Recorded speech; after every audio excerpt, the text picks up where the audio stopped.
Olá pessoal, vamos começar hoje a ler Criton, livro de Platão.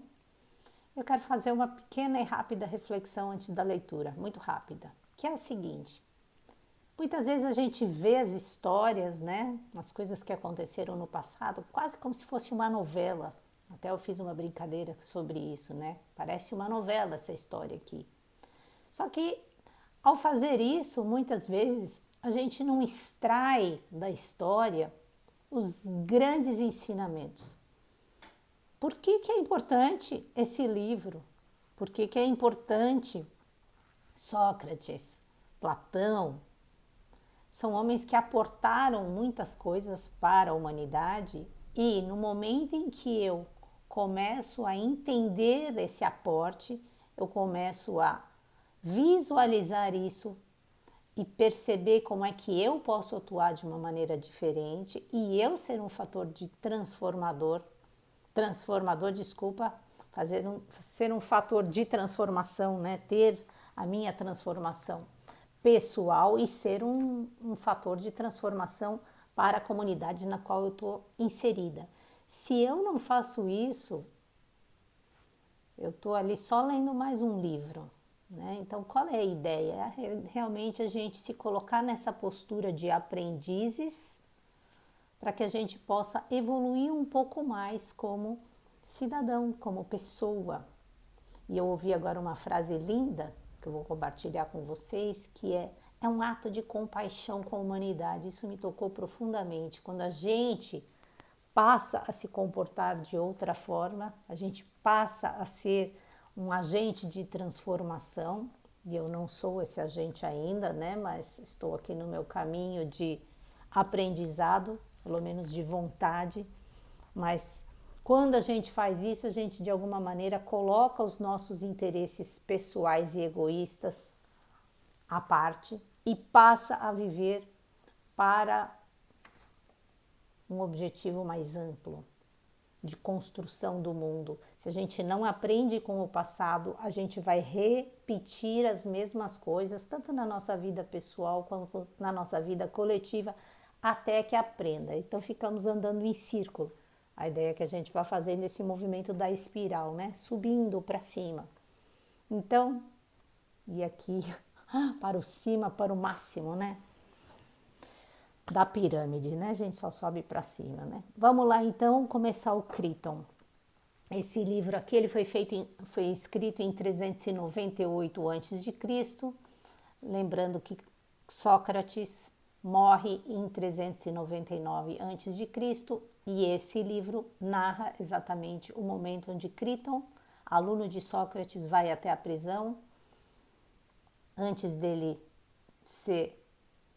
ter o momento final onde ele vai beber a cicuta e ele vai lá para dizer para ele: Sócrates, vamos embora daqui que os guardas estão subornados e você tem que fugir, você precisa se salvar. Começando então, Criton, ou sobre o dever. Só esse título já nos diz muita coisa e para pensar, né? Sobre o dever. Vamos lá. Personagens do diálogo: Sócrates e Criton. Sócrates: que vens aqui fazer a esta hora, Criton? Não é ainda de madrugada? É sim. Que horas são precisamente? O dia vai nascer. Admiro-me de que o carcereiro tenha concedido em abrir-te a porta. É que ele já me conhece bem, Sócrates, por me ter visto muitas vezes aqui. Aliás, deve-me algumas obrigações. Acabas de chegar ou já cá estás há muito tempo? Há bastante tempo. Então, por que não me acordaste imediatamente, em vez de ficares sentado junto de mim sem dizer nada? Por Zeus, Sócrates, bem o procurei evitar. Também eu não gostaria de ser acordado tão cedo e entregue ao desgosto. Mas realmente, desde há um bom pedaço de tempo, te estou a admirar, vendo como dormes tranquilo, e foi com esse propósito que não te queria acordar, para te permitir que passasses o seu tempo de forma mais agradável possível. Já antes, em todo o decurso da tua vida, apreciei muitas vezes a tua igualdade de humor, mas nunca como na infelicidade presente ao ver a facilidade e a doçura com que as suportas. É que me ficaria mal na minha idade, Criton, revoltar-me por ter de morrer. Vêem-se outros, Sócrates, tão idosos como tu, que a contas com semelhantes infelicidades, não deixam de se revoltar contra a morte, apesar da idade que têm. É verdade, mas enfim, por que vieste tão cedo? Para te trazer, Sócrates, uma notícia desagradável e desanimadora, não para ti, como estou a ver, mas para mim e para todos os meus amigos, a mais desagradável e desanimadora, creio, que eu possa alguma vez suportar. Qual é a notícia? Que chegou a Delos o navio depois de cuja chegada eu devo morrer? Não, não chegou, mas creio que deve chegar hoje, pelo que dizem as pessoas vindas de Súnio e que lá o deixaram. Segundo o que elas relatam, é evidente que o navio chegará hoje, e assim, Sócrates, será amanhã que terás de deixar a vida. Pois bem, Criton, venha então em boa hora, se essa for a vontade dos deuses, que assim seja, mas não acredito que ele chegue hoje. Em que baseias tal conjectura? Vou dizer-te, é que eu devo morrer no dia a seguir aquele em que o navio chegar. De fato, é o que dizem aqueles de quem isso depende. Por isso mesmo, penso que o navio não chegará no dia que está para começar, mas amanhã. Faço essa conjectura por um sonho que acabei de ter precisamente esta noite e talvez tenha feito bem em não me acordar. Que sonho foi então? Tive a impressão de ver vindo ao meu encontro uma mulher bela e majestosa, vestida de branco, que chamava por mim e me dizia: Sócrates, chegará dentro de 3 dias a fértil Fítia. É estranho o teu sonho, Sócrates. Ao contrário, Criton. Se não estou enganado, é perfeitamente claro. Demasiado claro, penso. Mas pela última vez, ó maravilhoso Sócrates, escuta-me e salva a tua vida.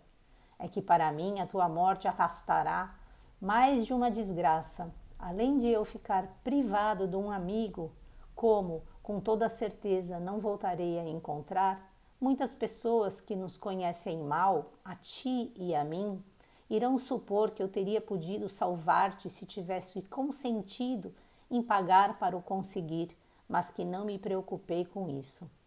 Ora, poderá existir fama mais ignominiosa do que passar por ser mais agarrado ao dinheiro do que aos amigos?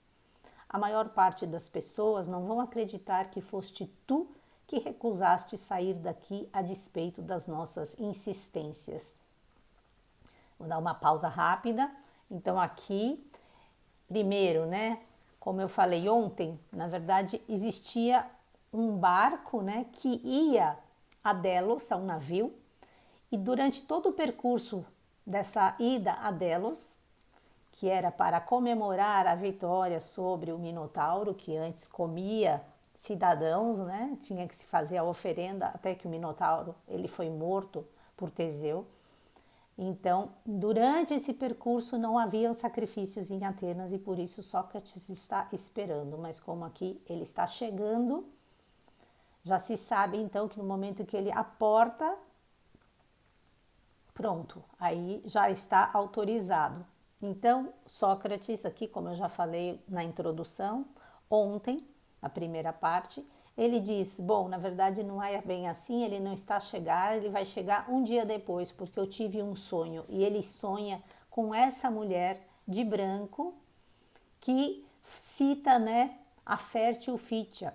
E aí a gente vai entender um pouquinho mais sobre isso na sequência. E uma coisa importante aqui, a partir desse momento, Criton está dizendo para ele já na sua primeira negociação, Sócrates, você não pode morrer porque você é meu amigo e porque as pessoas vão pensar mal de mim, vão pensar que eu não ajudei a salvar a sua vida, eu que tinha dinheiro. Lembrando que eu expliquei, aqui a gente percebe claramente uma diferença entre a alma racional, que o Sócrates vai defender toda uma ideia, e essa alma dele, do Criton, mais emocional, mais prática, e que está voltado para coisas aqui do seu interesse pessoal, né? Ele está preocupado em manter o amigo, manter o professor e manter a imagem perante a cidade. Então vamos continuar. E aí a gente também já pode se perguntar como é que eu ajo na minha vida, né? Eu ajo pelos meus interesses próprios, preocupado pela minha imagem, quando eu faço algumas decisões, quando eu faço alguns pedidos, ou eu vou agir de acordo com o que Sócrates vai se comportar, né? Pela justiça, pela lei, pelo exemplo e etc. Vamos continuar então. Mas por que havemos nós, ditoso Críton, de dar tanta importância à opinião do vulgo? As pessoas mais sensatas, cujo julgamento antes de qualquer outro nos deve preocupar, não duvidarão de que as coisas se tenham passado como realmente se passaram. Mas também reconhece Sócrates que nos devemos preocupar com a opinião de quem é maioria. O que está presentemente a acontecer revela suficientemente que a maioria é capaz de não só fazer o mal, mas posso mesmo dizer o pior dos males quando é prevenida pela calúnia. Prouvesse aos deuses, Críton, que essas gentes fossem capazes de fazer os piores males, a fim de que também fossem capazes de fazer os maiores bens. Mas na realidade não conseguem fazer nem uma coisa nem outra, porque não conseguem tornar um homem nem sábio, nem insensato, e o que fazem é fruto do acaso. Admiramos que assim seja, mas responde a minha pergunta, Sócrates. Não será o interesse que tens por mim e pelos teus outros amigos que te retém aqui? Recearás tu que, fugindo daqui, os sicofantas nos causem aborrecimentos por te havermos ajudado a fugir e que sejamos forçados a sacrificar toda a nossa fortuna ou muito dinheiro e sofrer ainda algum outro castigo?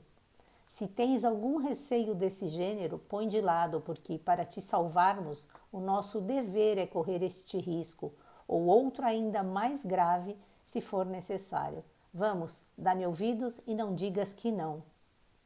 Sim, Críton, o que me retém é o interesse por vós e outras razões ainda.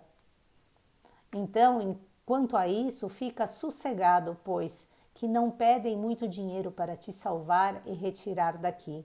E depois não vês que se podem comprar barato os tais sicofantas e que não seria preciso muito dinheiro para lhes fechar a boca? Podes dispor da minha fortuna. Espero que ela chegará. Aliás, se por interesse de mim achas que não deves gastar o meu dinheiro, encontram-se cá alguns estrangeiros que estão dispostos a gastar o seu. Um deles trouxe precisamente para esse fim uma quantia suficiente. É Símias de Tebas. Vamos lá, vou dar uma paradinha aqui rápida, só para comentar então, e depois continuamos amanhã.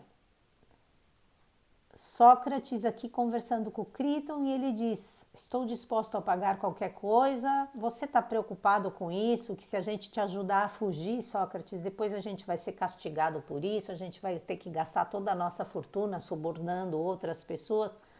Não se preocupe com isso, porque tem muita gente querendo ajudar você, inclusive aqui os Símias de Tebas. Como vocês sabem, Sócrates tinha muitos alunos com dinheiro. Sócrates está dizendo, sim, é por interesse por vós, mas não é por isso, claro. E aí a gente vai entender isso um pouquinho mais a partir de amanhã.